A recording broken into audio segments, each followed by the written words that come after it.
اعوذ باللہ من الشیطان الرجیم بسم اللہ الرحمن الرحیم ومن الناس من يعبد الله على حرف فإن أصابه خير اطمأن به وإن أصابته فتنة انقلب على وجهه خسر الدنيا والآخرة ذلك هو الخسران المبين يدعو من دون الله ما لا يضره وما لا ينفعه ذلك هو الضلال البعيد يدعو لمن ضره أقرب من نفعه لبئس المولى ولبئس العشیر۔ اس آیت کا شان نزول یہ ہے کہ کچھ لوگ مدینہ طیبہ آتے اور آ کر کلمہ پڑھ لیتے، اسلام میں داخل ہو جاتے، اسلام میں داخل ہونے کے بعد وہ کچھ عرصہ وہاں پہ رہتے، اور جب انہیں فائدہ ہوتا، کوئی کاروبار میں اس کو فائدہ مل جاتا، یا ویسے اللہ تعالیٰ اس کو کوئی نواز دیتا کسی بھی معاملے کے اندر، اس کا بیٹا ہو جاتا یا اس کے جانوروں کے اندر جو برکت ہو جاتی، تو پھر وہ کہتا کہ جناب یہ اسلام بڑا نفع مند دین ہے، اس کی وجہ سے مجھے بڑا فائدہ ہوا ہے۔ اور اگر اسے خدا نہ خواستہ کوئی نقصان ہو جاتا تو وہ کہتا جی ساری یہ نحوست جو ہے نا میرے اوپر جو پڑی ہے یہ نئے دین کو قبول کرنے کی وجہ سے ہے۔ یعنی نفع ہوتا تو وہ اس دین کو اچھا سمجھتا، اور نقصان ہوتا تو وہ بھی سارا کا سارا اس دین کے اوپر ذمہ ڈال دیتا، کہتا جب سے میں نے یہ نیا دین قبول کیا ہے، کلمہ پڑھا ہے، تب سے مجھے سارا نقصان ہو رہا ہے۔ اور دوسری روایت میں آتا ہے کہ ایک یہودی نے کلمہ پڑھا، کلمہ پڑھنے کے بعد جب وہ مدینے آیا تو مدینے آ کر کچھ عرصہ رہا تو اس کا جتنا مال تھا وہ سارا ضائع ہو گیا، اس کا ایک بیٹا تھا وہ بھی مر گیا۔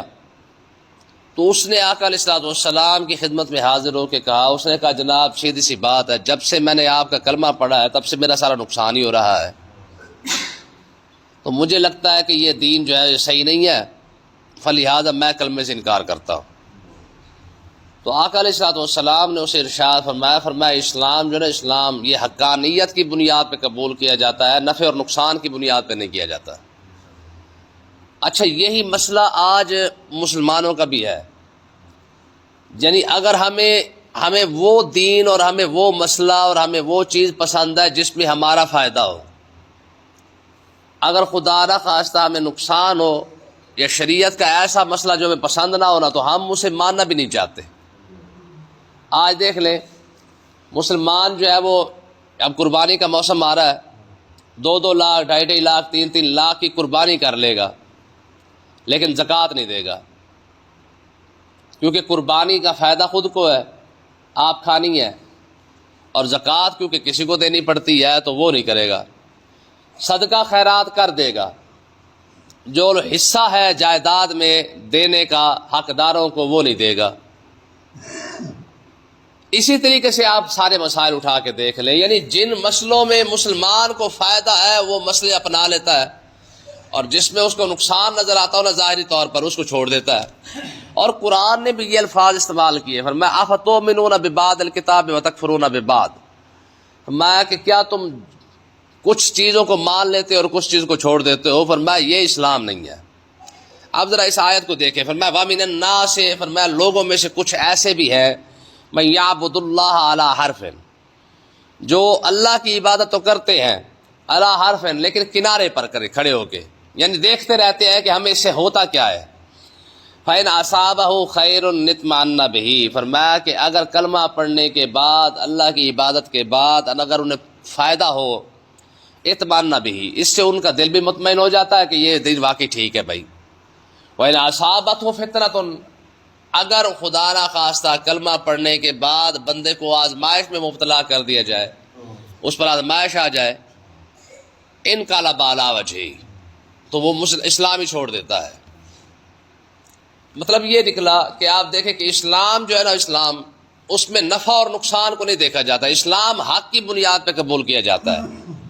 صحابہ کرام نے جب کلمہ پڑھا نا تو انہوں نے پھر یہ نہیں دیکھا کہ جناب کہ ہمارے سے فائدہ کیا ہو رہا ہے، ہمارا نقصان کیا ہو رہا ہے۔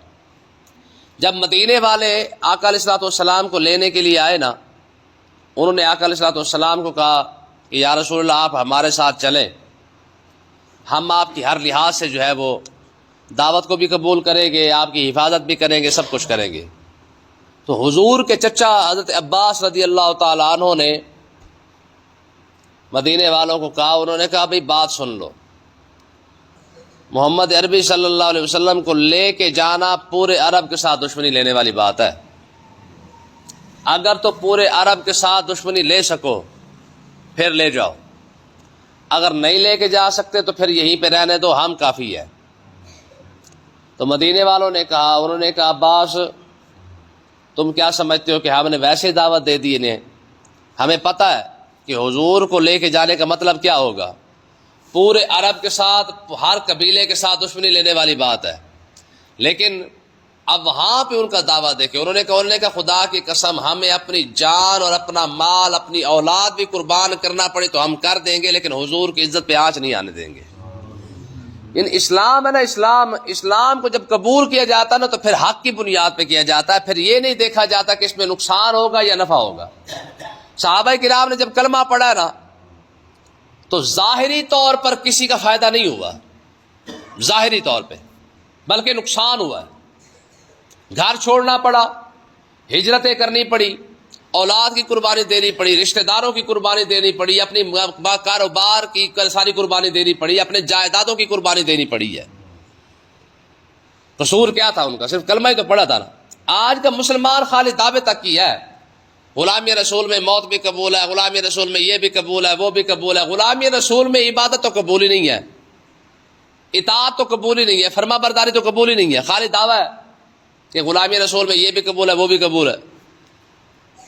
لیکن صحیح غلامی رسول کا حق تو پھر ان لوگوں نے ادا کیا نا جنہوں نے کلمہ پڑھا، اور کلمہ پڑھنے کے بعد ان کو ساری جائیداد سے ہاتھ دھونا پڑا. صحابہ کرام کی کون سی دشمنی تھی مکہ کے اندر؟ صرف کلمہ ہی تو پڑھا تھا نا، دین کو قبول کیا تھا. لیکن کیا ہوا؟ دو بار، پھر ایک بار بھی نہیں، دو بار ان کو ہجرت کرنا پڑی ہے. حضرت عثمان غنی رضی اللہ تعالیٰ عنہ اور آپ کے ساتھ 13 بندے تھے پہلے، غالباً پہلے حبشہ کی طرف ہجرت کر کے گئے، وہاں سے پھر مکہ پھر واپس آئے، پھر مدینہ ہجرت کر کے گئے. ہر جگہ پہ اپنا کاروبار، اپنے دکانیں، اپنے گھر، سارا کچھ چھوڑنا پڑا، اور کفار مکہ نے ایک ایک چیز پر قبضہ کر لیا. یہ کلمہ پڑھنے کا ظاہری طور پر تو نقصان ہوا ہے. تو اللہ تعالیٰ نے ارشاد فرمایا کہ جو لوگ صرف اپنے مطلب کی خاطر کلمہ پڑھتے ہیں، اپنی مطلب کی خاطر اسلام رکھ لیتے ہیں، فرمایا ان کے اسلام کا فائدہ کوئی نہیں ہے. اور آج دیکھ لیں مسلمانوں کے پاس اپنے مطلب جتنا اسلام کا سب کے پاس ہے، اور ہر بندے کو اتنے مسئلے آتے ہیں جس میں ان کا فائدہ ہے، نقصان والا تو فائدہ ہی کوئی نہیں ہے. قربانی کے مسئلے سب کو یاد ہے، زکوٰۃ کا مسئلہ کسی کو یاد ہی کوئی نہیں، صدقہ خیرات کی فضیلت سب کو یاد ہے، جائیداد میں حق دینے کا یاد کسی کو یاد ہی کوئی نہیں ہے، کیونکہ اس میں جو ہے وہ دینا پڑتا ہے. زکوٰۃ ہے وہ آپ نے کسی کو دینی ہے، قربانی تو خود کھانی ہے نا، وہ تو ہم ذرا اچھا طریقے سے اچھا آپ دیکھیں. اور ایک اور بات دیکھیں، قربانی چلو آ رہی ہے نا، جس بکرے کے اوپر کلمہ لکھا ہوگا نا، یا لفظ اللہ لکھا ہوگا، یا لفظ محمد لکھا ہوگا، اس کی قیمت ڈبل ٹرپل ہو جاتی ہے، 50,000 کا 2.5 لاکھ کا ہو جاتا ہے. کیا ہے جی؟ اس کے اوپر محمد لکھا ہوا ہے، اس کے اوپر اللہ لکھا ہوا ہے. اب ذرا سوچنے والی بات ہے، چلو ایک منٹ کے لیے کسی جانور پر لفظ اللہ لکھا ہو یا لفظ محمد لکھا ہو، اس کی قیمت تو بڑھ جاتی ہے، لیکن جس مسلمان کے دل کے اندر پورا قرآن پاک کھڑا ہوتا ہے اس کی قیمت کیوں نہیں ہے، اس کی قدر کیوں نہیں ہے؟ کبھی غور کیا آپ نے؟ یعنی ایک بندے کے دل میں مکمل قرآن پاک کھڑا ہوا ہے، اس کی عزت نہیں ہے. ہاں، جانور کے اوپر صرف لفظ اللہ لکھا ہو نا، پوری منڈی کے اندر اس کو گھمایا پھرایا جاتا ہے، اور اس کی قیمت جو ہے وہ 4 گنا زیادہ وصول کی جاتی ہے، اور بندے شوق سے بھرتے بھی ہیں. یعنی ایک طرف سے جانور کی اتنی عزت ہے، اور دوسری طرف سے ایک عالم کی عزت بھی کوئی نہیں ہے. مسلمانوں کا حال یہ ہے. ٹھیک ہے، تو اللہ تعالیٰ نے ارشاد فرمایا کچھ لوگ ایسے بھی ہیں جو صرف اور صرف اس لیے اسلام قبول کرتے ہیں، اگر ان کو فائدہ پہنچے تو وہ کہتے ہیں بڑا اچھا دین ہے. یعنی کھانے پینے تک تو اچھا دین ہے، آپ لنگر کھانا ہو تب بھی دین اچھا ہے، 11ویں کھانی ہے تب بھی اچھا دین ہے، اس کے بعد کلوں پہ جا کے جناب اللہ سارے چاول شاول کھا لینا پھر بھی اچھا دین ہے. جب بات آ جائے دینے کی، نماز کی، روزے کی، حج کی، زکوٰۃ کی، احکامات کی، پھر ہمیں دین پسند نہیں آتا. تو اللہ تعالیٰ نے ارشاد فرمایا خسر الدنیا والآخرہ، فرمایا ایسا بندہ جو دین کو صرف اور صرف اپنے تمے تک سمجھتا ہے، ایسا بندہ دنیا میں بھی نقصان اٹھاتا ہے اور آخرت میں بھی نقصان اٹھاتا ہے. ذالک هو الخسران المبین، اور یہ کوئی چھوٹا گھاٹا نہیں ہے، یہ بہت بڑا گھاٹا ہے۔ یدعو من دون اللہ ما لا یضرہ وما لا ینفعہ، فرمایا جو لوگ اللہ کو چھوڑ کر کسی کی عبادت کرتے ہیں، بت کی یا کسی بھی شے کی عبادت کرتے ہیں، ما لا یضرہ وما لا ینفعہ، فرمایا وہ بت نہ انہیں کوئی فائدہ دیتے نہ نقصان دیتے ہیں، اگر رب کی عبادت کرتے رہتے تو کم سے کم فائدہ تو ہوتا۔ ذالک هو الضلال البعید، فرمایا یہ کتنی بڑی اور دور کی گمراہی ہے کہ بندہ رب کو چھوڑ کے کسی اور کے آگے جھک جائے۔ آ کے کلمہ پڑھا تھا، فائدہ نظر آیا تو کلمہ پڑھ لیا، فائدہ نظر نہیں آیا تو کلمہ چھوڑ کے چلا گیا، اب کسی بت کے آگے جھکا ہوا ہے۔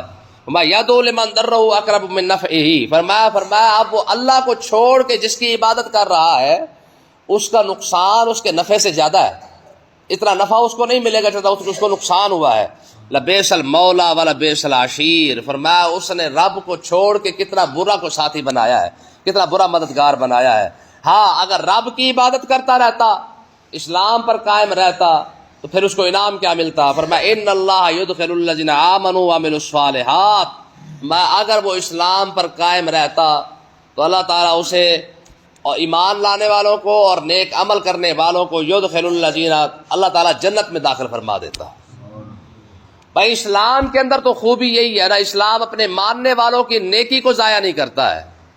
اگر اسلام پر قائم رہتا تو رب اسے عزت بھی عطا فرما دیتا، نیکی کا اجر بھی عطا فرما دیتا، اور اسے تھوڑا سا نقصان ہوا تو اسلام کو چھوڑ دیا ہے تو فرمایا جنات تجری من تحتہا الانہار، فرمایا جو لوگ ایمان بھی لائے اور نیک عمل بھی کرتے رہے تو اللہ تعالیٰ ایسے لوگوں کو جنت بھی عطا فرمائے گا جن کے نیچے نہریں بھی بہہ رہی ہیں، جن کے نعمتیں بھی بہت زیادہ ہیں، اور جن کے پھل کے اندر جو ہے وہ جناب اللہ کمی نہیں ہے۔ ان اللہ یفعل ما یرید، بے شک اللہ تعالیٰ پھر جو چاہتا ہے وہ کرتا ہے۔ ہاں اسلام کے اندر جو بندہ داخل ہو گیا ہے پھر اس کی ایک ایک چیز کو گنا جا رہا ہے، اس کی ایک ایک نیکی کو گنا جا رہا ہے کہ اس نے کسی کو اسلام کب کیا تھا، اس نے کسی کو ہنس کے کب دیکھا تھا، اس نے کون سا کام کیا تھا، روڑا کب ہٹا کے دیا تھا۔ آقا علیہ الصلوۃ والسلام نے بڑی بات ارشاد فرمائی، بندہ مومن جو ہے نا ہر وقت فائدے کے اندر ہے، ہر وقت ہی فائدے کے اندر ہے۔ کیسے؟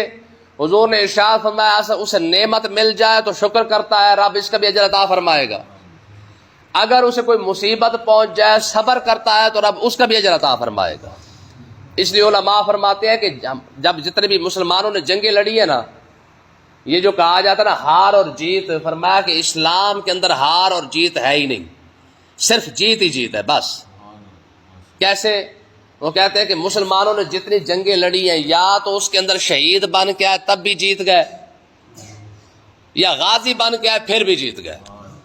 تو دونوں صورتوں کے اندر اسلام مسلمان کا فائدہ ہی ہے، اگر وہ زندہ واپس آ رہا ہے تو غازی کا لقب بھی ہے، ساتھ مال اور دولت بھی مل رہا ہے، مال غنیمت بھی اسے مل رہا ہے، یہ بھی فائدہ ہے۔